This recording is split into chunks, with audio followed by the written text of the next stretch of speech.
We are going live.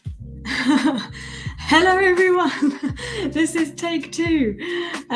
Hello from Scrimba Live, number 6 I believe. Today I'm very happy to be joined by Molly-May Gallagher. She is a tech recruiter based in the UK. So Molly-May, thank you so much for joining us. I know a lot of people are excited. Just wondered, can you tell us a little bit about what you do and basically what you do and what your role involves and what kind of jobs you kind of find for people, I suppose. Yeah, so I've been doing recruitment since I left school. At the moment, I'm working for Red King Resourcing, and we're a very cool startup recruitment company, and we cover development and marketing and sales, but I specialise in web development. So I cover roles that are kind of front end. I also do Python and PHP, some back end, more full stack roles. So yeah, I cover the UK, and obviously with the pandemic, everything's gone pretty much remote, especially for the tech world. So it's made recruiting easier and harder, I suppose, because there's much wider geography to cover now. But yeah, it's been a really exciting time. I think it's great to get into development at the moment, especially as it's all remote. It's not a job that you necessarily need to be, in an office for. So I think it's so beneficial. And, tech is just so fast paced. It changes pretty much, every 6 months, there's always a new language coming out. So there's always a massive opportunity for growth and learning within the role. It's not a job that you're going to kind of get stuck in and stay in the same kind of place and get stagnant for, until you retire. So, yeah. Yeah, absolutely. So just to have a quick look at what we've got planned for today. So the bulk of the live stream is going to be chatting with Molly-May. I've got some questions kind of pre-prepared for you, Molly-May, but also, of course, everyone, if you've got some questions you'd like to ask, just leave them in the chat and I'll do my best to ask them all. Then we have a CV and LinkedIn review, and so many of you sent in your LinkedIn links and your CV. So thank you so much to everyone who sent them all. Obviously, we've only got an hour or so we can only do a few of them. But hopefully we'll have some more sessions like this for those of you who didn't get chosen this time. And then after we've spoken to Molly-May, we've got the weekly Web Dev Challenge competition, which I know you're all excited to vote in. But let's get started. Molly-May, some questions I've got for you. How can people ensure that they get noticed by recruiters? So what is kind of the first step, I guess, if you're actively looking for a job, is obviously, to put your CV on job boards and, just apply to, kind of sign up to every job board that's relevant to you. Sorry. Yeah, I think Stack Overflow is a great place if you're a developer, and you want to kind of focus on that route. Read CV Library. There's loads. So I think just putting yourself out there, putting your CV out there, will get you noticed. Also, I think recently LinkedIn has started doing the kind of hashtag open to work, and I think that's great. It kind of indicates straight away to myself and other recruiters that you are obviously open to looking. But also, I think if you're wanting to perhaps look for a role and you're in a job already and you don't really want your current employer to be, knowing that you're looking for work, I think connecting to recruiters like myself on LinkedIn and kind of specialist recruiters in your field, and just sending them a message and saying, hey, I'm open to opportunities like, can we have a chat, or here's my CV. It kind of depends how comfortable you are with, sharing your information. I know some candidates are, not so keen on just sending the recruiter your CV. So I guess it's just kind of starting that conversation and kind of flagging yourself and saying, hey, I'm open to opportunities. And I think also, clearly stating your skill set on LinkedIn and in your summary too, what role you're looking for, or what roles you are interested in, whether you're more of a front-end developer or a back-end, just make it clear and obvious as to what it is that you're looking for. Great advice. And we're going to see some examples of LinkedIn's and CVs later on in the stream. So yeah, thank you for that, Molly-May. We have a lot of students at Scrimba who are looking to transition from another industry into tech, and I imagine you probably come across that with your clients and as well. So how can you showcase relevant skills from a different industry when you're applying to go into tech? Well, I guess I've seen a lot of people doing things like code camps and kind of doing things online to get trained up in development. And I think it's worth you, putting your skills, GitHub links, portfolio links in your actual summary introduction page on LinkedIn, and kind of putting any relevant projects or skills that you have at the top of your CV. So say you're coming from a completely different industry. I've seen a lot of CVs recently where, they might be doing admin or something like that, and they've put it at the top of the CV and they haven't really mentioned anything about development or what it is that they're looking to get into. So I think it's so important to make sure that you've got the key information at the top of your CV, I recently transitioned into blah, blah, blah, and I think putting the reason why you want to get into development too is really handy, because when putting a CV forward to clients, clients ask, okay, is there a reason why they want to transition? So I think just kind of highlighting that at the early stages helps a lot, especially for recruiters as well, to kind of just understand what the situation is and why you're looking to kind of move into that area. I've also put that, a short explanation into what in development you want to go into. So not just saying, yes, I want to go into web development. I think you should outline, if you obviously have an idea, putting what it is skills wise, what you'll be looking to get into, or what your career path is, if you want to kind of in 10 years be a CTO, or whether you just want to be a senior developer, just highlighting what your path is in a concise way. Lovely. Yeah, no, top tips. And I like the one especially about being upfront about why you want to switch, or kind of the circumstances, because it's probably going to come out in the wash anyway. Yeah. So just kind of talk about it. Yeah. And some people have reported there are problems with the chat. Alex has fixed it, but if you're still having problems with the chat, hit that refresh button and that should sort it out. But obviously, let us know if there's any kind of tech problems going on that you think we should fix. Okay, so the next question I thought of, Molly-May, is what should people avoid in their CV and LinkedIn? So we often hear what we should do. What about the things we shouldn't do? Well, I think this is a bit of a tricky one because it's kind of a case-by-case basis, but I would say avoid lengthy paragraphs, lengthy descriptions of your previous roles. You really need to keep it short and sweet to highlight your skills, because when a recruiter is looking at your CV, and if perhaps they have a job that they're looking to put you forward to, they're looking for key points, they're looking for tech skills, they're looking for certain projects that you might have been involved in. So I think it's important to kind of, again, just keep it concise and only put skills that you're strong on your CV. I see a lot, especially your LinkedIn skills as well. When we're pulling up or searching for candidates, a lot of people put a million and one skills in development, and actually when you get to speak to them, they are only really strong or confident in a certain few. So I think just being honest about your skill set and what it is that you actually want to focus on makes it so much easier when it comes to searching for a job, and obviously for recruiters to then put you in the right place and kind of steer you in the right direction.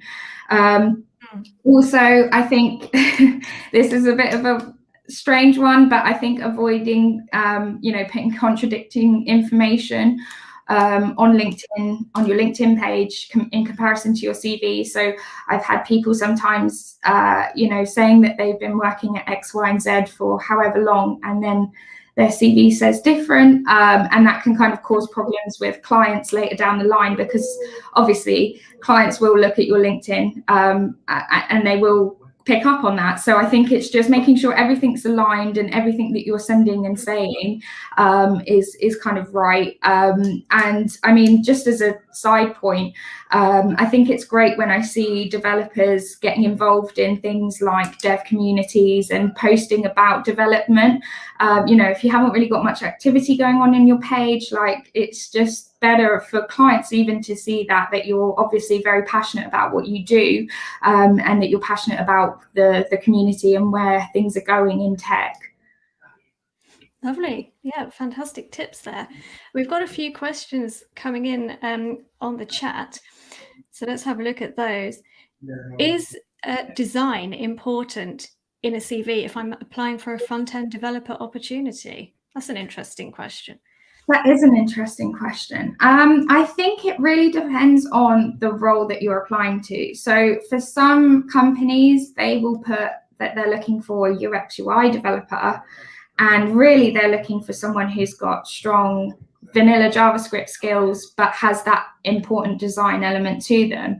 Whereas others say that they're looking for a front-end developer when actually they're not really that bothered about the coding, they're more bothered about the design. So I think if it is a skill that you do obtain, then it's great to have it on your CV as something that you can obviously add to. But I think if you are a front-end developer, I think it's just more a case of making clean code, making the website look amazing and responsive and sleek. And it's not necessarily that you need to be an art graduate or anything like that. It's more of a case of do you have an eye? Can you see that? Obviously, as a normal person looking at a website, would you want to kind of go on that website? Do you with your own eye, is that appealing to you? I don't think it's the be all and end all to have a great design skill set. And I suppose a lot of companies have their own kind of design aesthetic that they would want you to follow anyway. Yeah. So you don't necessarily need to be able to create it. Yeah, a lot of the time in the dev team, they'll have a UX UI designer, and they will, pass over things to you for you to kind of compose. So I unless you're going for a smaller company, and then it may be more of a something that they would look for. But yeah, like I said, I don't think it's the be all and end all for front end, especially. A lot of people like to showcase their projects on their GitHub pages. And I've got Marie asking, should you make all your projects on GitHub public for that reason? Yes. The more the merrier. We love it. And it's one of the things that I do look for, especially when looking to hire more junior developers. The more that they have more repositories, that they have on their GitHub, the better. Just because it showcases to the client that they are willing to put in the work, and the range of skills that they do possess and how they go about it. Not just their code, but also the UI side of things too. So definitely always put everything on there. So I suppose that answers your question, Martin. Are companies really looking at your GitHub repo? Well, recruiters certainly are. So yeah. I've got Mohammed asking the question that I've actually wondered from time to time. Why do developers have to be passionate? Why can't they just do the job? I think that's true of any job. Yeah. Yeah. What are your thoughts on that? Well, I think the word passionate gets thrown around a lot. And, you know, I mean, we're not expecting you to live and breathe development, you know, wake up in the morning and until midnight thinking about development. Of course not. But I think it's just a good quality to have when you're speaking to clients. If you're sat there just saying, oh yeah, I can code, rather than being like, I'm really passionate about writing clean code, that then becomes much more appealing, for the client, because they are then picking up on the fact that you're perhaps a good developer and that you are interested in what you do. You know, no one wants to employ someone that's just kind of there to tick the time over, unfortunately. Yeah, absolutely. I've got Asad asking, how do you get past the application tracking system? So I think he means things, machines that kind of scan CVs and stuff and just bin you without getting past that onto a person. Yeah, I mean, that's a difficult one, because I think in this case, it's always best to go through recruiters. I know I'm saying that because I'm a recruiter, but it does mean that you're speaking to someone straight away and we are speaking directly to the client. Obviously there are some companies that you have to go through that kind of system, and it does make it difficult. But my advice would be, if you've applied through like a Bamboo HR or some kind of portal, is to just, if you are really interested in the role, is just to call the company up and say, I've applied for the role. Is there anyone that I can speak to in HR, or anyone that's looking after the role that could give me any kind of feedback or advice? I think it would be very difficult for the other person at the end of the phone to say no to that, because it's everyone deserves a bit of feedback. So yeah, I mean, but getting around that, it's just impossible sometimes with big clients, and sometimes it's better to go through a recruiter, because we can go straight to the client and call them and kind of chase that for you. Yeah, so 2 great tips there. Go through a recruiter and ring up the company. Very good. David asks, should you have both a CV and a resume? I'm not sure what the difference is. I think maybe he's talking about a cover letter. I'm not 100% sure, but maybe a CV and a LinkedIn. We can discuss all of them. Yeah, are they all necessary? I mean, I think LinkedIn's great for networking in general, just especially with developers, getting to chat to other developers and kind of mixing with projects and getting advice from other developers. I found that developers are actually really friendly people, and if you need help or advice, or you have questions that you don't technically understand, they're quite open to explaining that. Obviously with a CV, of course, it's important. I think having a CV is essential. I don't think that just having a LinkedIn page is enough sometimes just to apply to a role. Downloading a LinkedIn PDF form of resume, I just don't think it looks professional enough, or like you've taken much time to kind of sell yourself essentially, and kind of put yourself out there. So in regards to that, I think that a CV is important. LinkedIn's great for networking and finding jobs too, and kind of getting in touch with what's going on around you. So yeah, I think both are important. And James asks, are transferable skills such as project management worth emphasizing when you're going for a tech job? Well, I think it depends what kind of tech job you're looking for, but I think it's a relevant working experience that is worth putting on your CV. I wouldn't necessarily put it right at the top of my CV. I would, if I were you, I would write a short summary about, what it is that you're looking at. Yes, I was a project manager and I did, I used X, Y, and Z skills, but now I'm looking to transfer into this role with X, Y, Z skills, and then kind of list your development skills, and then put, and then go into the project management role. But I wouldn't write, a million bullet points on the project manager role, only what is, essential and necessary, because CVs that have a million pages are difficult to read, and a lot of the time, if I'm being completely honest, most of the points don't get read. So I think the more concise you are and the more clear you are, the better. Actually, yeah, one question I have is, what is the ideal length for a CV? Well, that's difficult, because if you've been working for 10 years, you're obviously going to have a lot more to write about than someone who's just started. But I think, like, if you've got to the point where it's now about 3+ pages long, I would then, if it's irrelevant experience, I would just put, say that you were working at Waitrose. I would then put other experience, Waitrose cashier, and then put the date. You don't need to explain that role. Everyone can kind of figure out what it was that you did there. Just, and if you've got other roles that you've done and you've only really bullet pointed the main parts of your role and the skill set that you used in that job, you won't get to the point where you have 5 million pages. Just a really short. I've seen things like people are explaining what the company does sometimes on their CV, and I think that's just not, it's great and it's nice detail, but I think sometimes it's better to just not have that there, because you can look up the company and figure that out yourself. So yeah, I think just keeping it short. Just give them what they need and nothing more. Yeah. I've got Isabel asking, what advice do you have to nail your first dev job straight after doing courses, boot camps, etc.? Because she's seen lots of junior dev jobs that ask for a lot of experience. Well, this is the problem at the moment that I've found with junior developers getting, coming out from code camps and things like that. I think the main issue is, like I said before, GitHub's portfolios.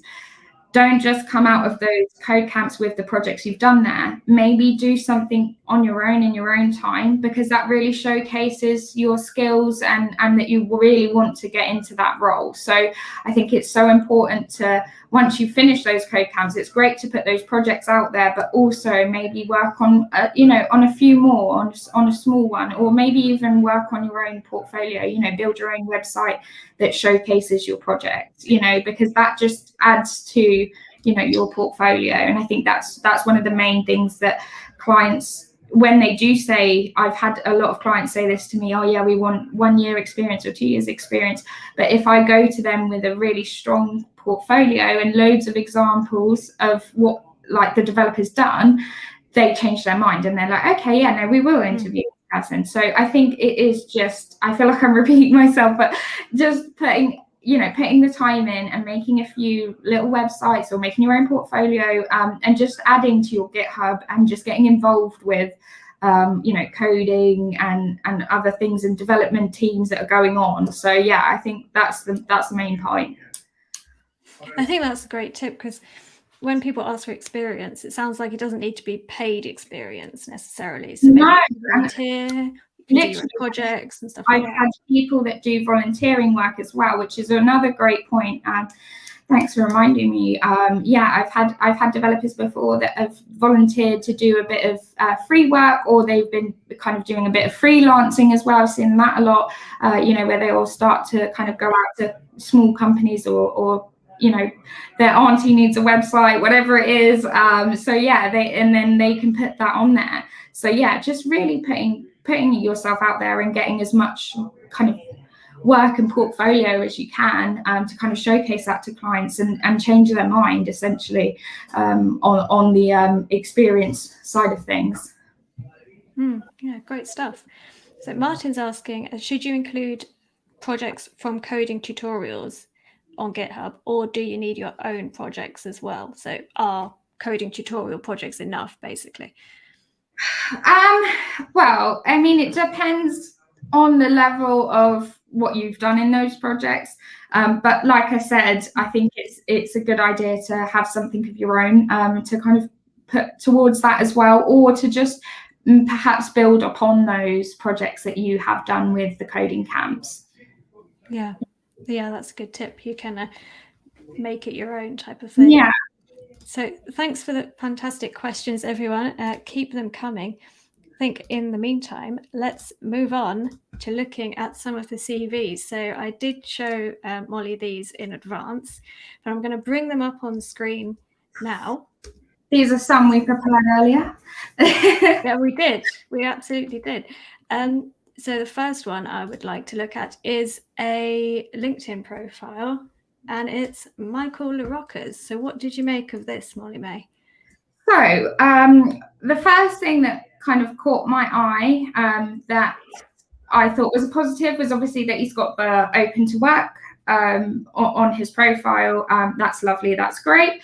One thing that then I kind of looked into the summary part of his page, and it is just a very, very, very long, detailed explanation of pretty much everything about him.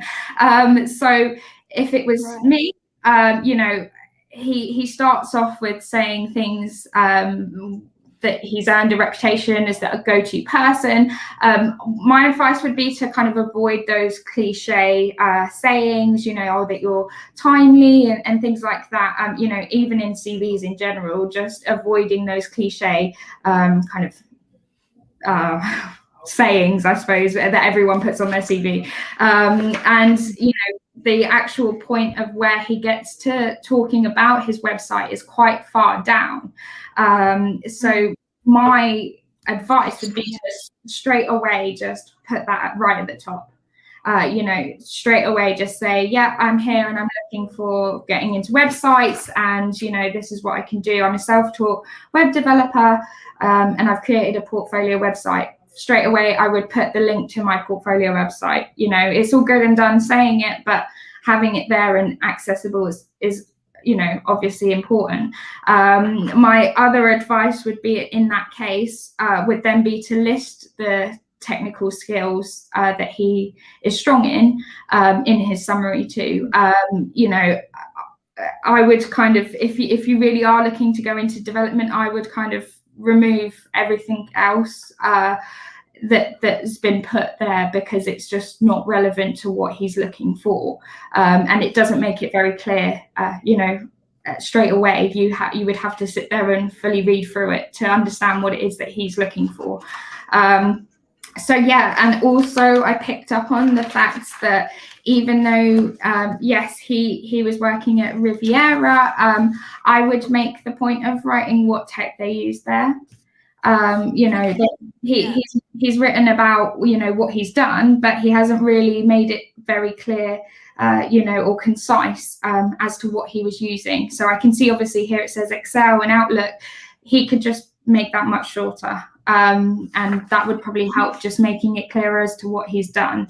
But yeah, I mean, in terms of his page, you know, he's got a lot of things that are featured. He's got a lot of activity, which is a good sign. But yeah, I think the main thing for him to focus on here is definitely the summary, just making it much, much, much clearer straight off. How long would you recommend a good summary should be?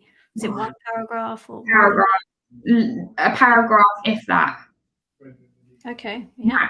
So this goes back to the yeah, literally, you want to not have to really press the 3 dots to read more. You kind of want to just have it there so you can just straight up see straight away what it is that you're talking about. I mean, it's not the end of the world if it goes over, but, you know, I think it's better if you just keep it concise. And then also it kind of gets the interest of the client or recruiter to kind of speak to you more as well, and kind of find out a bit more about what it is that you've done and things like that. So I think that's really the main point about that kind of about section, is really just making it clear as to who you are, what you do, you know, and kind of steering away from, there's a comment in the first paragraph in his about summary saying, I humorously reply, they don't keep me around here for my silly dad jokes. I get that that's obviously showing his personality, and it is quite funny to read, but perhaps I would avoid putting something like that on there, just because it doesn't seem very professional. You know, I get it, it's a bit of fun and it shows his personality, and he's probably a really funny, lovely guy. But I just don't know if a client would look at that and have the same reaction. Right. Someone's asking how to actually get this open to work badge, and someone else has answered in the chat that if you click the profile picture, you have an option to add it. Is that right? Yeah, that's true. You can also, on your page, there's a little, I don't know how you call it, it's kind of like a sliding dial where you can say that you're open. You can tell recruiters that you're open for work without having the, green band around your picture. So if you want it to be a bit more secretive, there is a setting for you to do that, to tell recruiters that you're open for work, but no one else will see that. Yeah, it's not quite so obvious. Yeah. Asking an interesting question: is the open to work banner a bit desperate? Because that's the reason she declined it when it came up.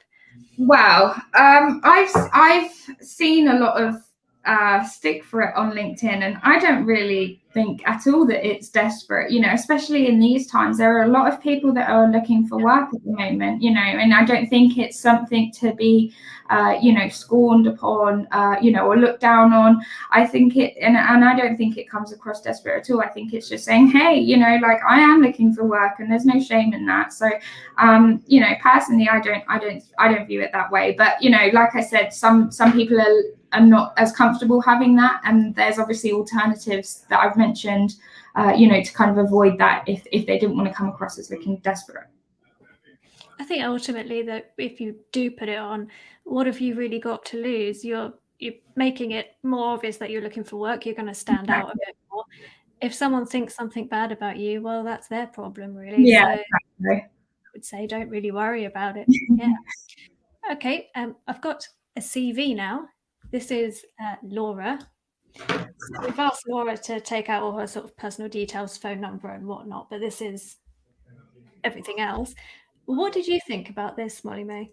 So I thought this was a very good, clean CV. It's appealing to the eye. It's not overcomplicated. It kind of gets straight to the point. She's got her skills right at the top. She's got a GitHub there.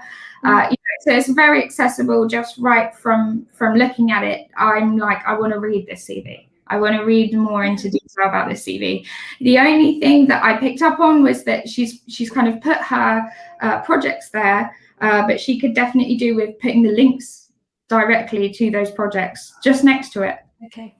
That would make it, more accessible, just a click. I know she's got her GitHub there, but just to make it a lot easier. Easy. Yeah. Just to go straight there. Yeah. And I mean, yeah, I like the way that she's kind of put the projects first, her education, and then she's put like her employment history, because it's not really 100% relevant to what she's looking to go into. The other thing that I noted was that perhaps she could do with a tiny intro, just kind of underneath or before her skill set, just saying, I'm a junior front end developer or previous project manager looking to get into front end development or back end development, because it just makes it clearer, and it's kind of nice just to have that there as a sentence. So yeah, I think, but overall, I think it's a good start to a very clean CV.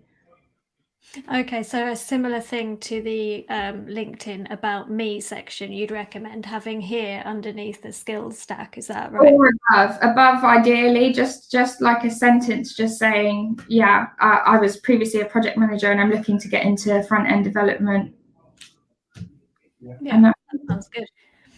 I really liked this CV, actually. I especially liked the skills at the top, because that's something I've seen before or would really think of doing, and I think it's great. So yeah, it's really important, like I've been saying, it's just clear, and it just lets you know straight away what her skill set is, and it's appealing to the eyes. It's not all kind of jumbled or on the side, or it's just right there in front of you. So yeah, I think this is a great CV.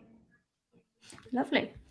Serby's asking how to say you're looking for work without the banner on LinkedIn. She doesn't want her boss to know she's looking for a new opportunity. Now, I know there's a setting. There is a setting if you go on your page. If you hang on, let me see if I can. So if you go on your profile, So on your profile, it should say there's a blue box that says open to with a little click down. You should be able to click down onto that. And it should say either that you're hiring or you're finding a new job. So obviously, if you're finding a new job, you can, click that, and then it will give you the option as to whether you want everyone to know that or you just want to let recruiters know that. Good tip. And if you can't find that button, I think if you just give it a quick Google, you should be able to have someone on the internet to tell you what to do. In the LinkedIn settings page, or for your profile, I'm sure it will be evident where that will be. Mohammed says, why don't people want their bosses to know they're looking for work? Your boss needs to step up their game. I agree, Mohammed. That is a good point. Yeah. Well, I think sometimes, people are perhaps not, not enjoying their job. They're kind of happy where they are, but perhaps they want a salary rise, or maybe they're just testing the waters, dipping their toes, thinking, yeah, maybe in a couple of months I will want to kind of move on, or, I just want to see what's out there. I want to see what else is on the market at the moment. What are other companies offering benefits wise in comparison to what my company is offering?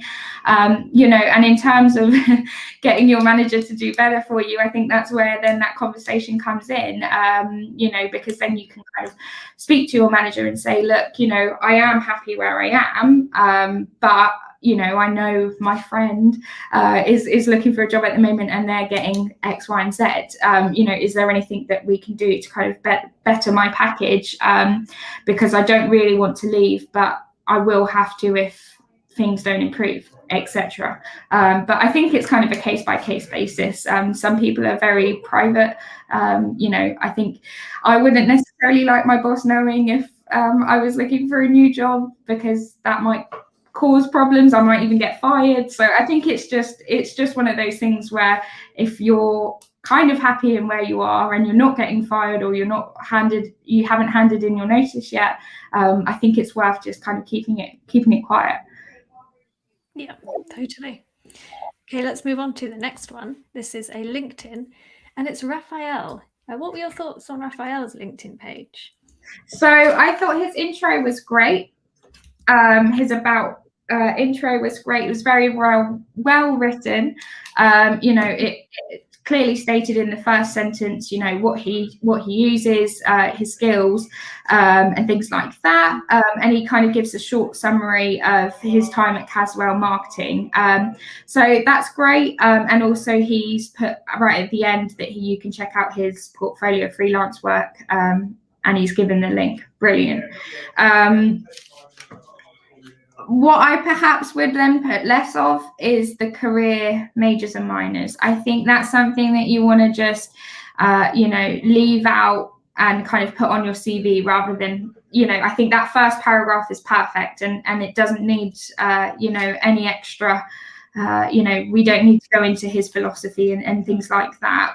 Okay, so this is what you'd take out then. Yeah, or perhaps make it shorter and kind of just put that he's also good at doing graphic design, etc. But I think it's more of one of those things where you can just kind of put that on your CV and shorten it. I think it's important to have that first paragraph. That first paragraph is, more than enough and amazing. So, yeah. Fantastic. I noticed he's got certificates featured. Is that something recruiters would look at?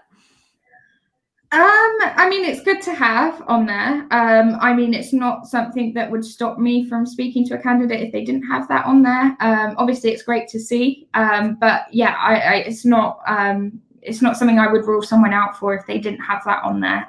It's a great thing to feature on there. It's a good bonus. It's a good plus. If you have it, put it out there. But yeah, if you don't, then it's not the end of the world. Something else that I picked up on. So when we get to the experience part, he's kind of explained what he's doing, and what he's doing at Caswell Marketing. I would perhaps put the last bullet point as, although he's already mentioned it in his first about page, I would then just put a bullet point stating the tech that he's used there. It's just so that when we're searching for candidates on LinkedIn, it will pull up those keywords, and it's worth us being able to see that in their current job. It's good to have it in the about page, but it's also good to have it in your current role or freelancing work, whatever it is that you're doing, so that it's obvious what you've been using in your most current role. Because you may be good at doing PHP, but you haven't done it for 4 years. So it's good to just kind of outline what it is that you've been using at the moment. Yeah, that's a really good tip. I've got a question, kind of an HR question, I think, from Pedro. An immigrant from a different country doesn't require a visa to work because of dual nationality. Is that something he should mention on his resume? And this is kind of an interesting question for me, actually, because I have a foreign surname. I do sometimes wonder if people assume I'm going to need some kind of visa or whatever, when in fact I don't. So should you address that up front, or is that something that's going to come out later in the interview process and stuff?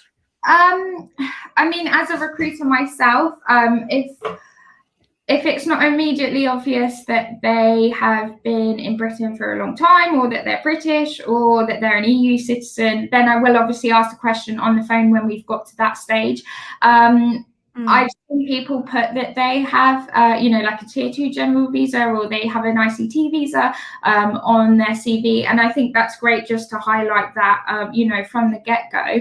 But I don't think it's something that needs to necessarily be said straight away. I think if you want to put it on there and you're comfortable and you don't have a problem with it, then yeah, I think it's worth, maybe at the end of the CV saying, clear to work in the UK, or I have a citizenship, or this is the tier visa that I'm on.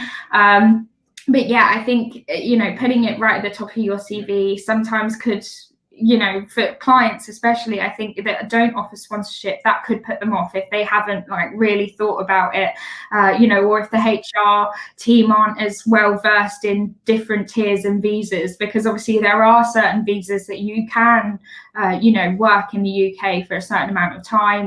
There's certain visas that allow you to do contracts. So I think it's best to either leave it to the end of the CV, or just chat to the recruiter, because they if they are a good recruiter, they will probably ask you, and that's not really an issue, depending on whether.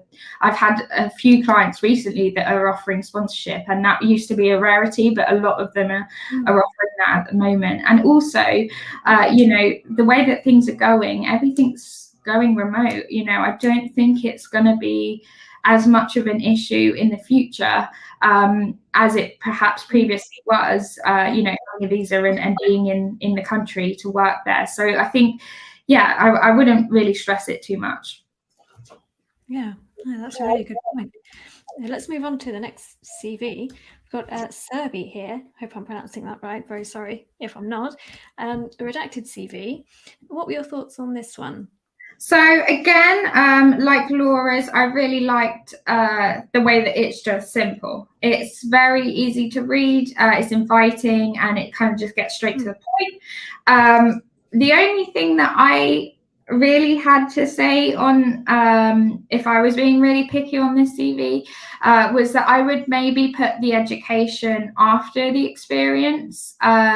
Just because he has been a front-end engineer, I would want that to be something that people see straight away. It's great that he's got a Bachelor of Arts in Computer Science and English, but I would perhaps put that lower down on the CV.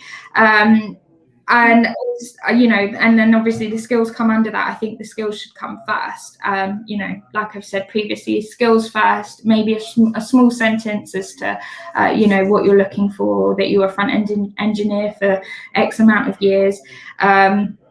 And yeah, I mean, to be honest, if I'm really trying to be picky, I would probably put less bullet points on, him being a help desk student supervisor and a teaching assistant. I would just kind of leave that as an obvious Yeah, if it's not relevant to what you do now, you know, I wouldn't go into the details of that role if it's not what you're going into. But yeah, and also just on the project side of things, again, you know, I would put a link to those projects, you know, when you're talking about them, when you're writing about them, you know, straight on the title with a link, because it's just makes it easier, you know, for clients and recruiters to navigate those projects and just pull them up straight away, take a look at them, and then kind of decide.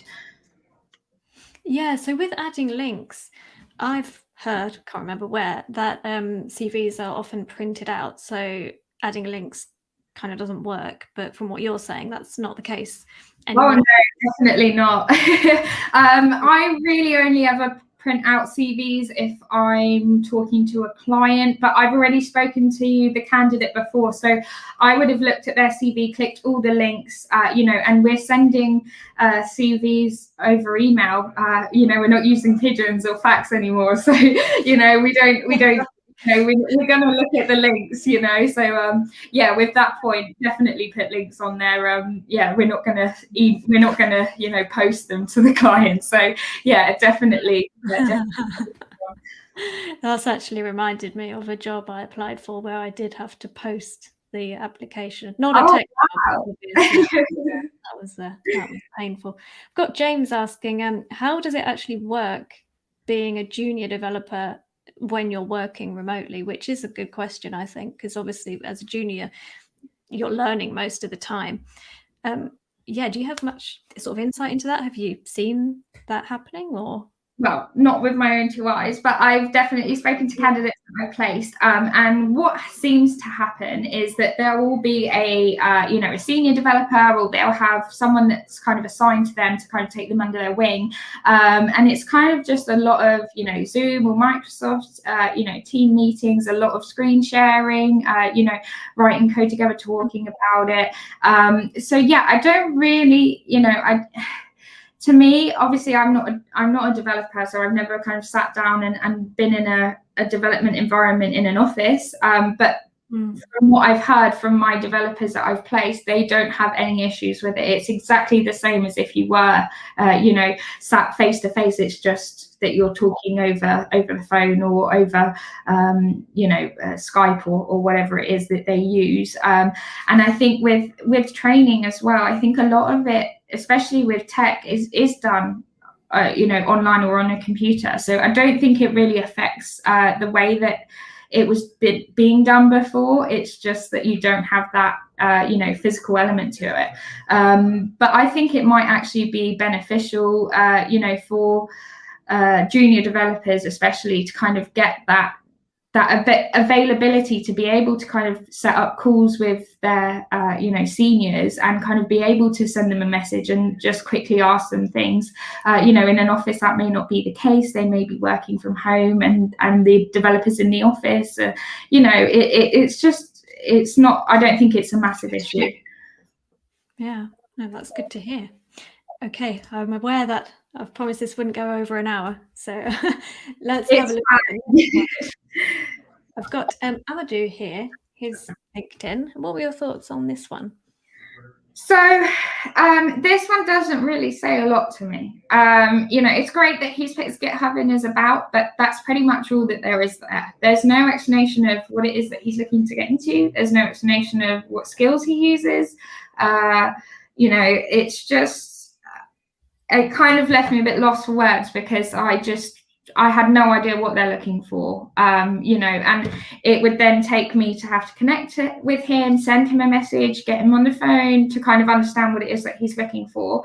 And, you know, if you were a client, you know, they've probably got a million other things to be doing in their day, you know, especially people who are in HR and recruitment internally. They won't just be, you know, recruiting for development people. They'll have a million other jobs that they've got to recruit for. So I think in this case, like, it's really, really important to, again, you know, highlight what it is you're looking for. You know, great that you've put your GitHub there, but that's all that there is to it. And I don't really know what it is that you're looking for. So, you know, again, skills, yeah, you've got HTML5, PHP, JavaScript, but that's not really said much to me because, you know, I could easily go on my profile and add those. So I think it's just worth him really putting a little bit of a summary and explaining why he's gone from internal sales to kind of moving into development.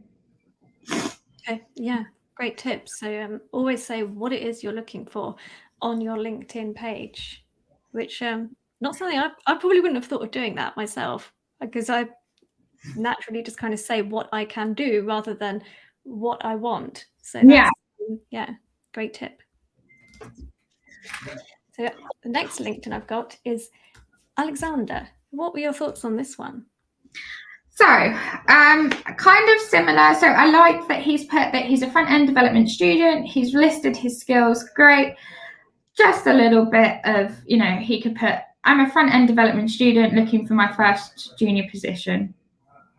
You know, it's just a few more words that really makes a difference. You know, you can tell he's been in the army for a long time. So obviously, I think that's pretty self-explanatory. That's probably a conversation I'd want to have, you know, with him on the phone. You know, I wouldn't really think it's necessary for him to explain why he wants to move into development. You know, that's obviously he's finished there now, and then that's why he's looking to move into something different. So yeah, I think, and also he could do with a portfolio link or a GitHub on his account. But yeah. Yeah, that's a great tip. So I think this is a great example of a job that you don't need to explain what it is you've done. The army is obviously, well, almost always not going to have anything to do with your tech career. So just mention it. And then, yeah, if people want to know more, they can obviously ask. Yeah. Okay, so the last one I've got is Martin, which I was really impressed with this. I thought it looked great. What did you think about it? So this is a great CV. However, formatting this and kind of sending it over to a client can prove quite difficult when they're in this kind of format. So I don't think a lot of candidates actually know this, but a lot of the time recruiters will have to format your CV. So we'll have to change it into a Word document and we'll have to kind of mess around with it. And this is quite time consuming. You know, unless you're a designer, which I've seen on his CV, he was a senior designer, so this is probably explains why his CV is the way it is.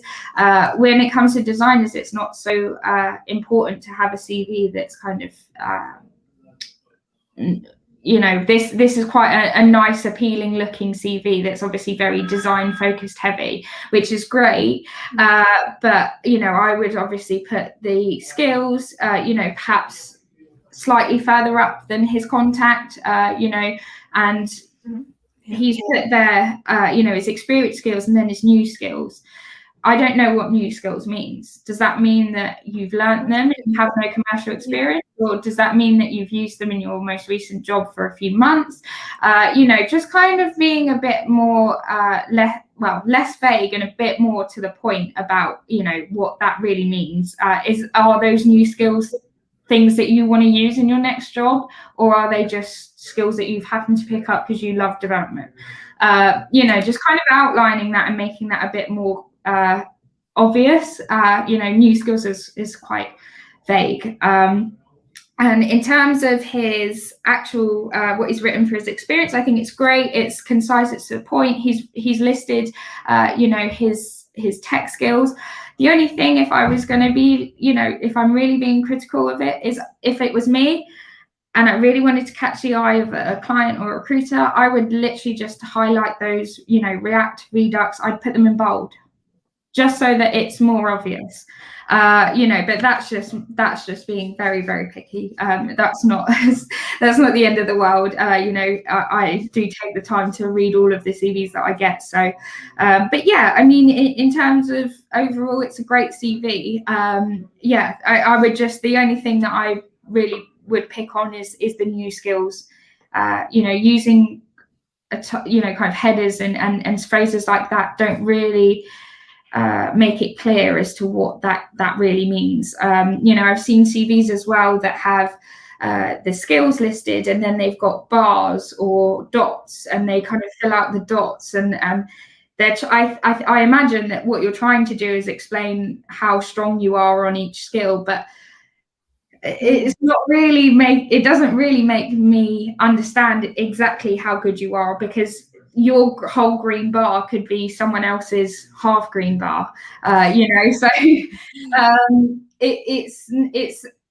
to me it's just obviously a visual people are using, but if it was me, I wouldn't bother. I would just list the skills that I'm confident in, and then if you obviously have skills that you've picked up on, I would then put that underneath your like strong skills and say, I have been learning blah blah blah. I haven't used it in a a commercial environment. However, I'd be looking to use or open to using them in the next role if that was part of their tech stack.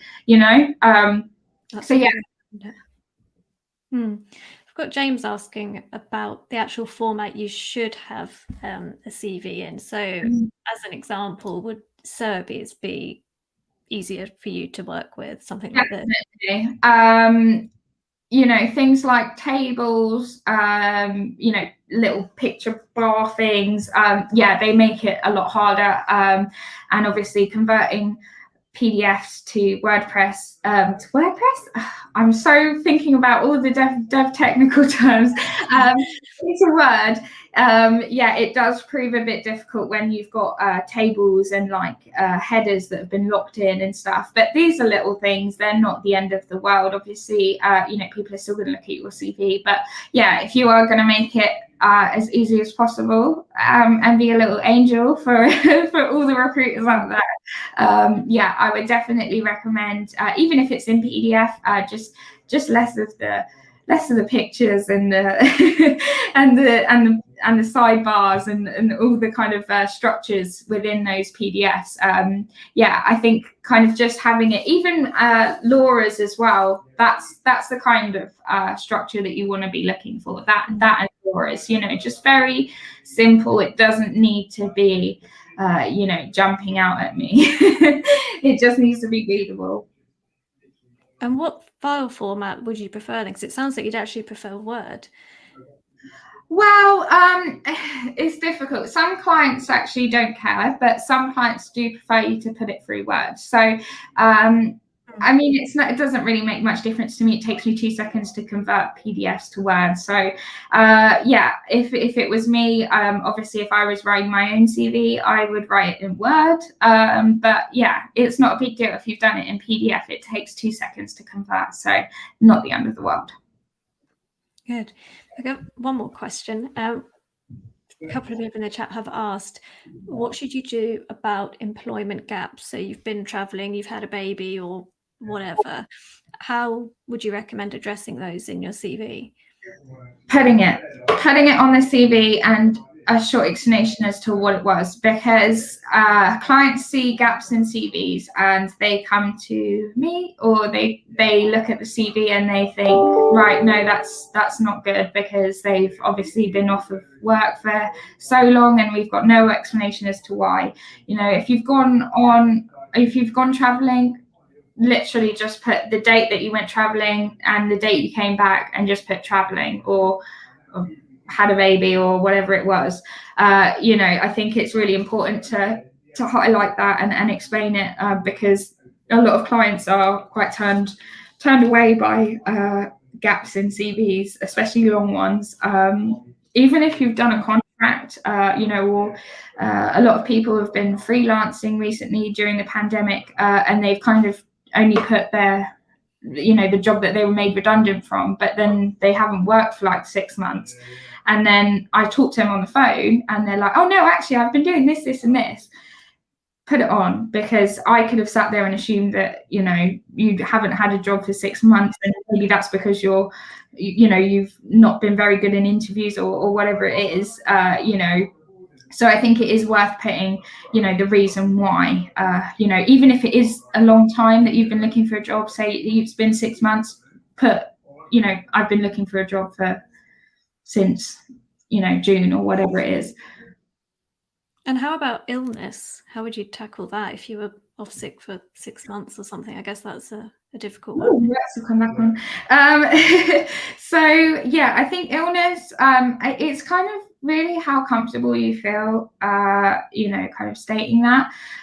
You know, if it was me, I would still put, you know, the time that you've been off and just put illness, or, you know, health reasons, health complications, whatever it is, because obviously that's something that you can talk about, you know, to either the recruiter, or the client will obviously ask you about it. But yeah, if you're not comfortable like writing, you know, what it is that you were ill for or why you needed the time off, I think it's best case to just put that than have nothing at all, because it's kind of just leaves your mind to wonder, you know, and it's quite ambiguous. You have no idea why that person hasn't been in a job. You know, I'm not saying there's nothing wrong with not being in a job for a really long time, but obviously it's good to kind of have that explanation and there and ready, you know, because clients do ask recruiters those kind of questions, and sometimes we have no idea what to say. So yeah. Yeah. Okay. Well, that's really excellent advice. Thank you so much for coming along. I probably should have be an hour. We've overrun. That was my fault because we didn't start at the right time.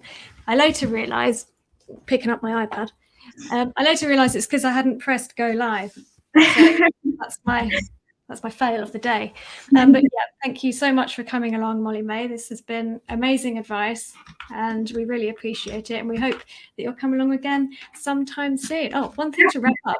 I did have a question in the chat. How do people actually contact recruiters? For example, you, if you want to give your details. It's really just, you know, if you've got LinkedIn, send me a message, you know, connect with me. You know, I've got my email and my phone number, you know, my direct dial, you know, on my LinkedIn profile. So really it's just however confident and comfortable you are. You know, if you want to chat to me on the phone and give me a ring. I might be busy. Shall I share your LinkedIn in the chat? I can put your LinkedIn in the chat. Does that sound good? Yeah, go for it. Yeah.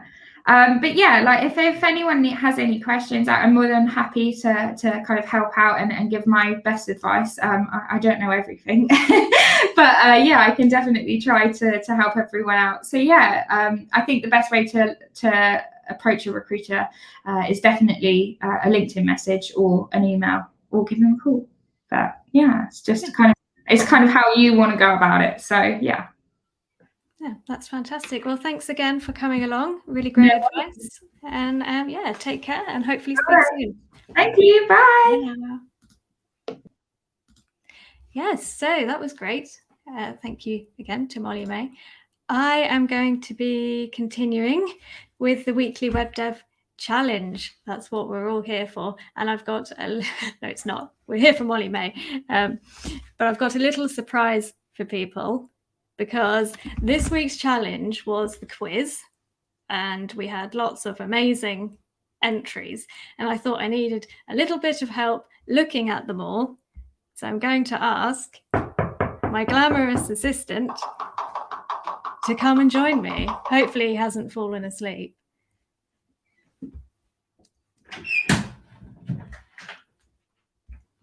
Hiya. I'm looking for us. Oh, there you go. Groups. Traveling from far and wide. Yeah, from 1 square meter away.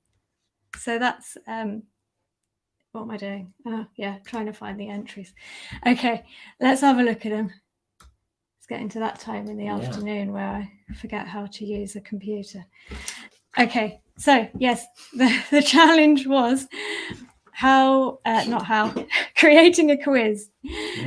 And the first one, we've got, you're going to like this. Ooh, yeah. It's Mike and his pub quiz. Alex is saying in the chat, new haircut looking sharp. Yep, I've been moonlighting. Okay. That's Leanne's job. Yeah. So pub quiz, shall we have a go? Sure. How long was the 100 Years' War? Ooh, I know that. Well, I actually don't know that one. Definitely not 100 years. I mean... So... Oh, are you sharing the screen? No. No, there you go. See, she's... That's why you're here. Here we go. Awesome. So, So yeah, history, 100 Years War. So I think it's 116 because Do you? yeah. How annoying. Okay, brass is an alloy of which two metallic elements? Is that correct? I don't know yet. We have to submit. But I have to point out these little beer yeah, thingies. exactly. That's really nice. Anyway, I feel we need to pick up the pace. Who won the first World Cup? No, Brazil? I don't know, but probably Brazil. I think it was Uruguay. I mean, they're good at football. They're all good at football in that list. Yeah. Which country produces the most sugar cane? Ooh, wow. I went to say something like USA or I don't know, but oh wow. I'm going to go for Thailand. The best-selling author has got to be JK. Why does some bat guano sparkle? Sparkling bat. I'm going to go with bug exoskeletons. I have no idea. Submit. Oh, look. What? Brass? Oh, no, not cobalt. I meant to press that one. I have no idea. Yeah. Yes, anyway, that's Mike's. Yeah. Right. This is Illa's. Now, part of my stretch goal was changing the, what do you call them, button things. Yeah. And that's what Illa's done, which I think is really cool. Now, I'm not sure what to do with this because, look, it says don't submit. And then we get a little warning. So it's making a rattlesnake noise. I don't know if you can hear that. Right, yeah. And then in a minute, it's hissing and saying I failed the test. Oh, wow, okay. I'm not sure what this does, so, but I like it. Yeah. And what was the question? I missed that question. But, oh well. Anyway. Oh. Which of these snakes is not related to programming? It's more a case of which one is, isn't it? Or maybe it's a trick question, but it's very mysterious. Yeah, I thought it's only Python. That's something to do with programming. But maybe there are like some Python libraries that are called Cobra or something like that, or Serpent. I don't know. This reminds me of Gary Simon, our Scrimba teacher, was talking about his reticulated Python on Twitter. And I thought he was talking about some new framework, but then I realized that he actually has a Python as a pet.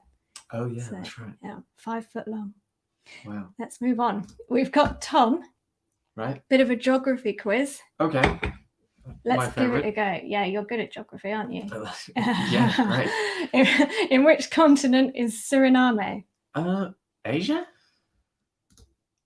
South America. Next question. In which US state is Memphis? Oh, come on. Like, you can't be asking US state questions to non-Americans. I know this. It's Tennessee. Really? Which city boasts the world's highest international airport? I reckon I know that. La Paz? I reckon so. Oh, there we go.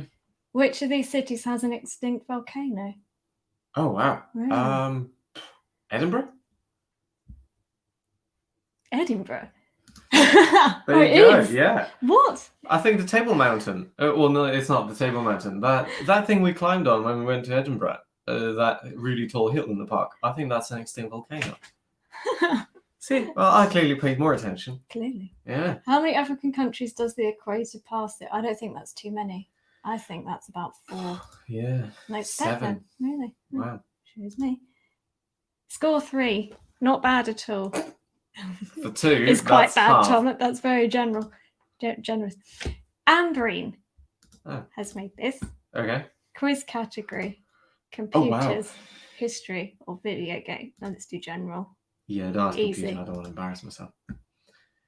The flag of the European Union has how many stars? Well, it depends when you ask. I guess it's got one fewer now. Has it actually? Have they updated it to delete us? We're getting into politics here. I'm going to guess. I think it's 12. Yeah. Area 51 is Arizona. I know that. So you do know US states? No, I don't. You don't. What's the largest organ of the human body? I know this one. Skin. Wow, okay. $5 is worth how many nickels? What? What's a nickel? Isn't it 20 cents? Americans. $5 is how many? Oh, a nickel, it's like 25 Oh, it's about 20 cents. I think it's 25. Anyway, let's. Oh. Oh.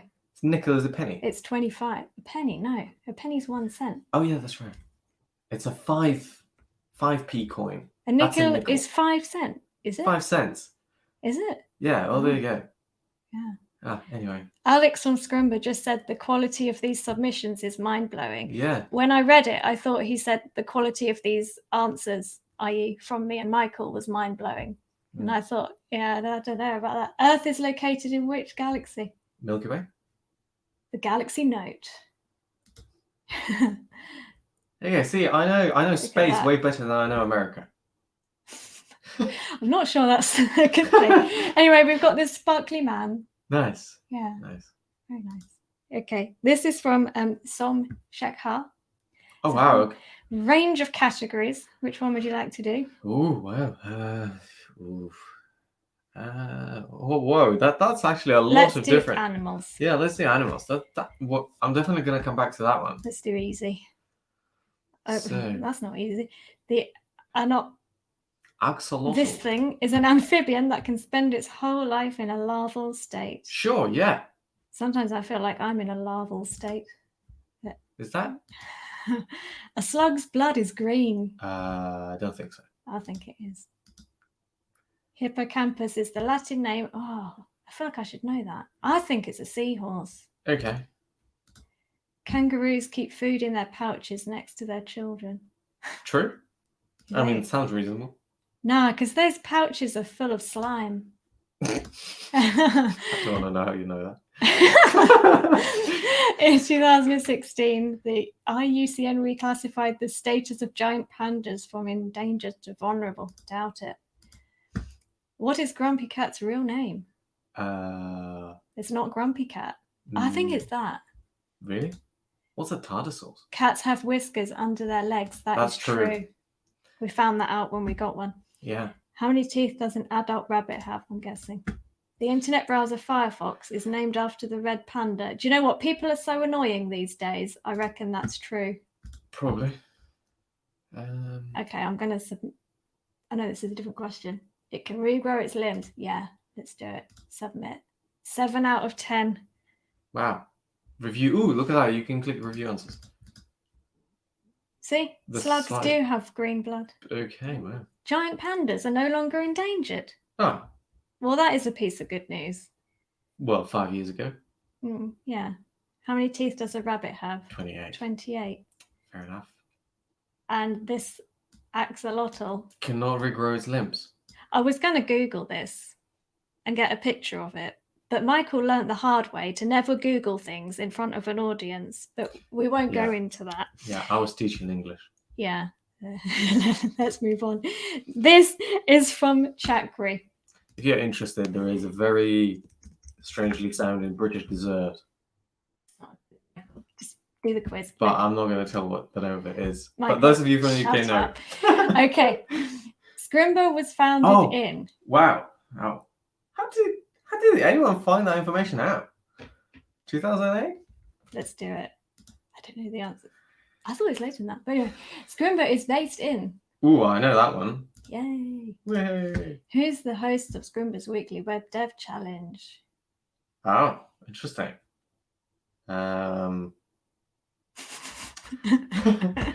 Scrimba's code screencasts are called Scrims. Wow. What was the programming language used to build Scrimba? That was Imba. Oh yes, I've got Leo. Brilliant. I got one wrong. Oh, answers. Yeah, you got answers wrong. 2006. Is that true? I don't know. That's. There you go. Alex says that he doesn't think it's 2008. So, well, I thought it was 2016. Yeah, I thought so too. Anyway, it's a lovely quiz. So, a nice one. Let's go on to the next from Noel.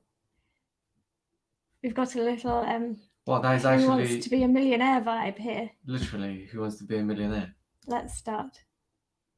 According to Star Wars lore, which planet does Obi-Wan Kenobi come from? I don't know. I think Alderaan? No.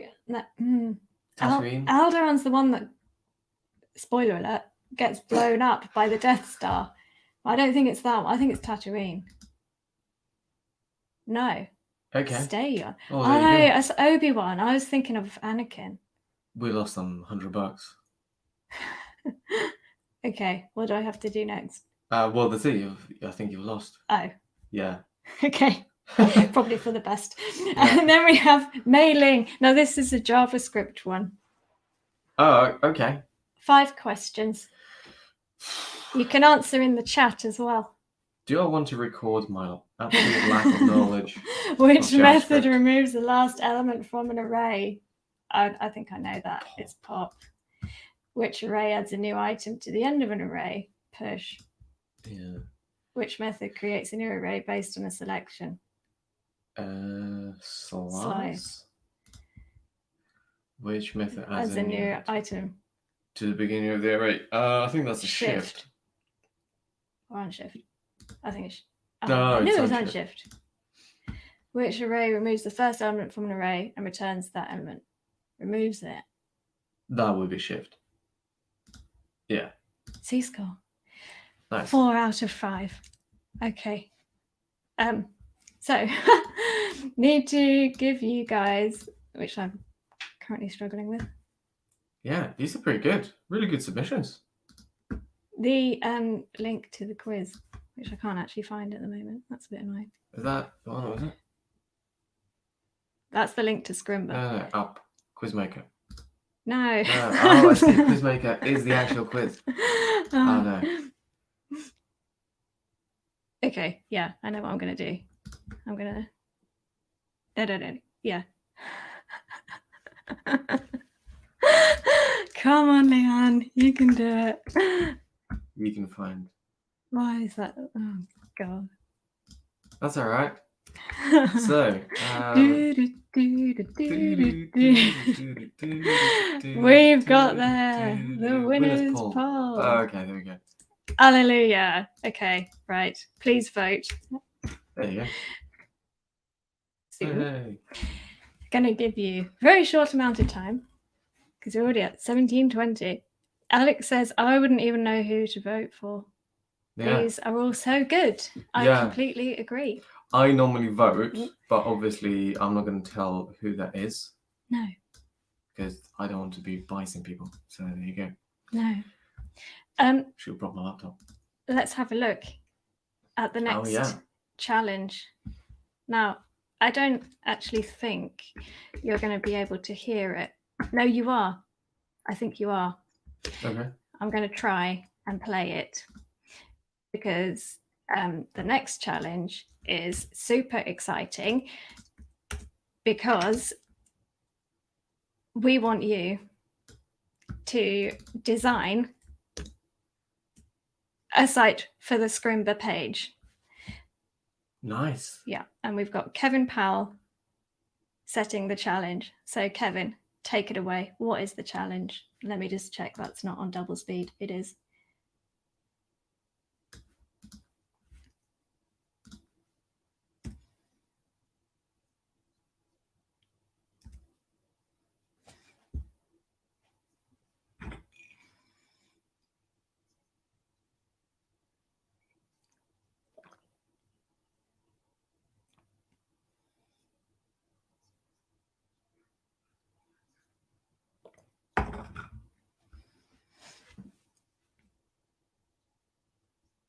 No audio? Oh, I think Alex says that. There is no. Oh, no. Oh, no. That's annoying. Anyway, oh, well, sorry. You've probably got the gist from listening to me sipping my tea. We want you to design Scrimba's 404 page. So when people go to scrimba.com/whoops typo, for example, they currently see this little emoji type man, but we want you to design a proper 404 page. Yeah. Nice. And if you go to the challenge, which I'll put in the chat now, you'll hear more details of what you actually have to do because there are some criteria. We want you to stick to the theme of the Scrimba page, so the fonts and the colors and whatnot. But other than that, you can do whatever you like. So yes, submissions in by next Wednesday, please. And then we will choose one. Leanne, Alex says, will the 404 actually feature on Scrimba.com? I sure hope so, because I've told everyone it will. It will now. I think it will. Is that something you could add to your resume? Yeah, totally. I don't know why Michael's just put that across the screen. So everyone can see. Alex's question. Yeah. Oh, yeah, actually, that's quite a nice feature. Okay, I think it's time for the obnoxious timer. Here we go. You have got 1 minute to get your votes in, and then we will announce. So, Michael, what would you put if you were designing the 404 page? Ooh, I don't really know, to be honest. I remember that I used to see these like really amazing 404 pages from like BBC or Financial Times. That are usually like jokes and stuff like that. So I'll probably put some kind of scrim in there where you live code a 404 page. That's a good idea. Learn how to make a 404 page with Scrimba. On the 404 page. That's funny. But that's my idea, okay? No one can do that. That's my idea. So you come up with yours. So there you go. Alex says next week the challenge will be to make a more playful timer. Yeah, basically we'll outsource with weekly web dev challenges like things and stuff. The whole Scrimba that site. We need. Scrimba itself one day will be a weekly web dev challenge. Yeah. Okay, we've got 4 seconds. 2, 1. Yay.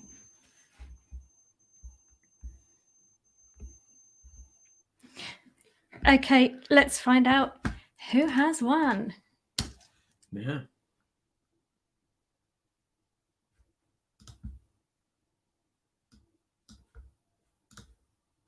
When I finish, oh wow, that is a landslide winner. Wow. It's Som Shekhar, which is it that one? I think so. Yeah, it is that one. Yeah. Wow, that's super involved. I mean, that is a proper quiz app. Yeah. Full on. That's amazing. It's good stuff. So, well done. Yeah, congratulations. I think that warrants definitely the applause. Definitely. Oh, yes. Great stuff. Is the 404 next week? Yes. Yes. Well, it's launching today, and in next week's live stream with Kevin Powell, we will be looking at it. Yeah. Yeah, and you'll be able to vote for your 404 page. Oh yeah, and also if you're listening from the UK, please no voting like Boatface. I'm personally like voting Boatface, but yeah. So well done, Som. You know how to contact me to claim your prize. And I hope I will see everyone in the live stream next week. Here we go. With Kevin, the one and only Kevin Powell.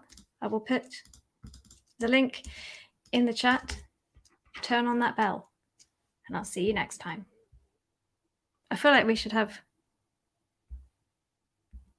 I don't know, a suitable noise. Oh, here we go.